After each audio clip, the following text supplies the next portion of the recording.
ఒకరికి పెట్టడం నేర్చుకో, దాచుకున్నది నీ వెంట వచ్చేది కాదు. నరసింహశతక కర్తే ఒక మాట అంటాడు, తల్లి గర్భము నుండి ధనము తేడెవ్వడు, వెళ్ళిపోయేడినాడు వెంటరాదు.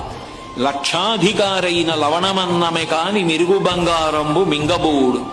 విత్తమార్జన చేసి విర్రవీగుట కాని కూడబెట్టిన సొమ్ము కుడువలేడు.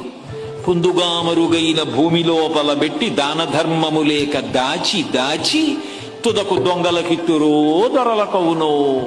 తేనెజుంటీ గలీయవా తెరువరులకు భూషణ వికాస శ్రీధర్మపుర నివాస దుష్ట సంహార నరసింహ దురిత దూరా. తల్లి కడుపులోంచి వచ్చినప్పుడు తెచ్చుకున్నది ఏదీ లేదు. అమ్మ కడుపులోంచి వచ్చినప్పుడు ఎలా వచ్చాడో వెళ్ళిపోయేటప్పుడు కూడా అంతే. ఒంటి మీద ఆఖరణ కప్పినటువంటి నూలు బట్ట కూడా లాగేస్తాడు. లాగేసి తీసుకెళ్లి కట్టెల మీద పడుకోబెట్టి వెలిగించేస్తాడు. ఒంట్లో ఉన్న నెత్తురంతా ముద్దలు ముద్దలుగా కట్టెల మధ్యలోంచి పడిపోతుంది. ఒంట్లో ఉన్నటువంటి మాంసం అంతా కాలిపోతుంది. తల వెంట్రుకలు మొదలైనవన్నీ ఊడిపోయి గాలికి ఎగిరిపోయి చెట్ల మొదట్లలోకి వెళ్ళిపోతాయి.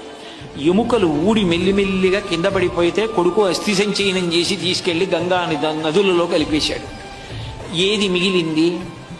ఇలా ఇలా ఉన్నన్నాళ్ళు చూపించి బోరలు విరిచినటువంటి వాడు తుట్టతొదకు ఏమయ్యాడు? పిడికెడు బూడిదయ్యాడు.